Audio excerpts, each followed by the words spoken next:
Hey everybody, it's Jason Blaha here, and I'm just sitting here drinking my morning coffee. Relaxing, looking sexy as hell. I woke up this morning checking my social media, and I saw a study that Chris Beardsley put out. Pretty actually interesting sorts of information. Guy puts out a lot of pretty nuanced data, and it was showing something about untrained lifters. And I know, as I oftentimes say, we do way too many studies on untrained lifters in hypertrophy. We already know how to make them grow. But what was interesting is that you saw the same trend with untrained lifters that we know happens to a larger extreme with really trained lifters. And so keep that in mind for a moment. And it had to do with showing over a 20-week study, training twice a week, how much muscle growth different muscle fiber types saw. And the reason this is important is he pointed out, keeping in mind the slowest twitch fibers are actually relatively big untrained, right? They're relatively big untrained, and they grow only a small amount from training. And as we go up towards faster twitch fibers, they tend to grow more. Well, this one looked at the different fiber types. It looked at 3 different types in the range: the slower twitch, the intermediate, and then the fastest twitch. And what did it find? That the smallest muscle fibers, the fast twitch ones, had the most potential for growth. Okay. Now keep in mind, this is in untrained novice lifters. I think people are going to see where we're going with this. This is one reason I point out that worrying about even intermediate fibers as you're advanced is a complete waste of your time. Complete waste of your time. Unless you just added more stuff. You guys know what I mean by stuff, because I can make everything grow. But training itself is very biased in how it affects muscle fiber growth. And keeping in mind, these people were doing, moderately high rep work in this study. So it's not like, oh, they're just doing really heavy, so that's why the fast twitch fibers grew more. No, it's just how they grow. So what did they see? 15% from the slow twitch. They only grew 15%, but the faster twitch grew 57%.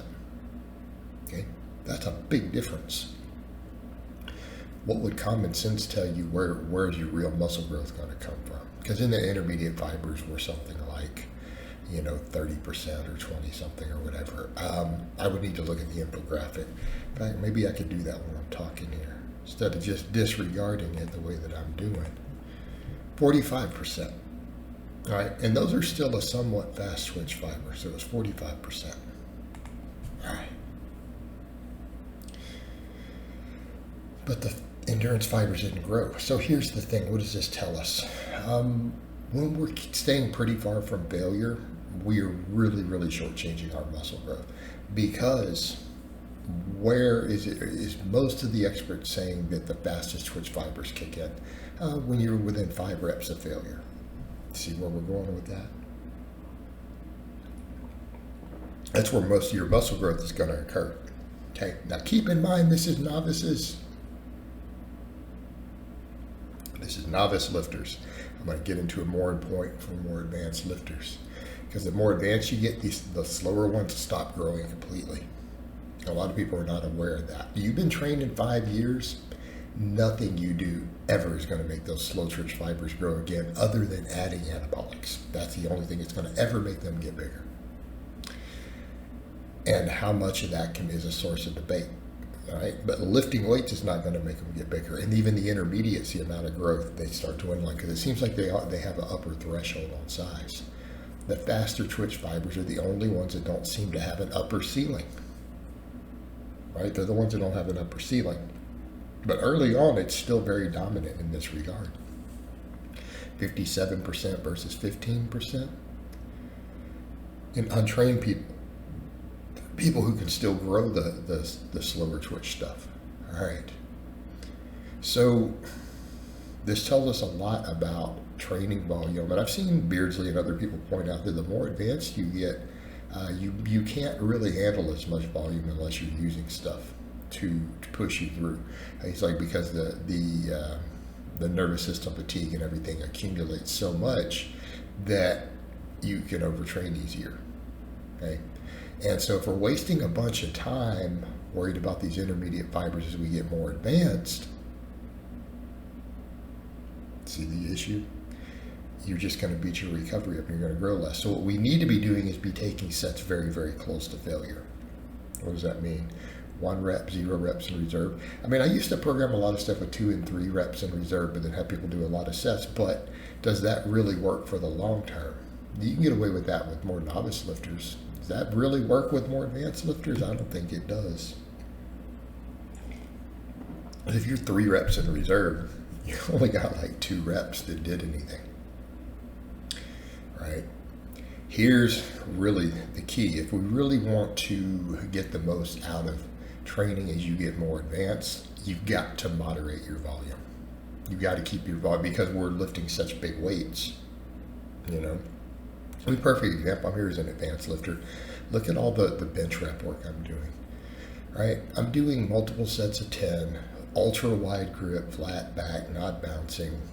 Right? Like do a 245 for sets of 10. For most novices, that's beyond their 1 rep max. Right? And I'm not the strongest guy in the world, so imagine someone who's really strong there. You know, it's very easy for us to bury ourselves with the tonnage we move. So we need to be more efficient.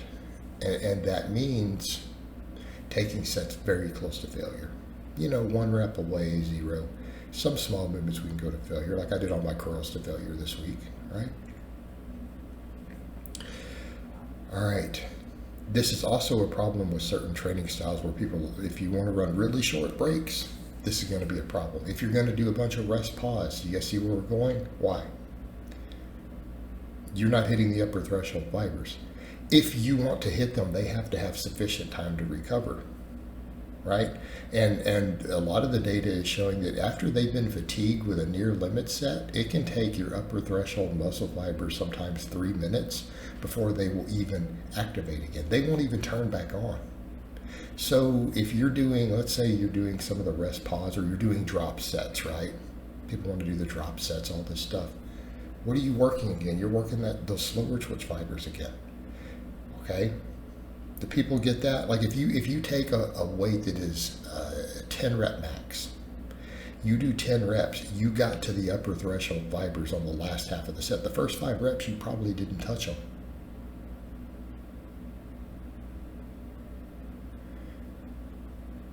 But you could do 5 reps with the slower twitch fibers.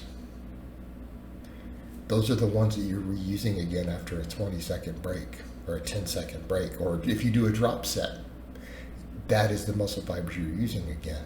They only grow, and even for novices, they're only growing 15% versus 57%. Your efforts should be towards the faster twitch fibers. Okay? Which means relatively long breaks between using a muscle. And you can superset other muscles, that works great. Relatively long breaks, sets very close to failure.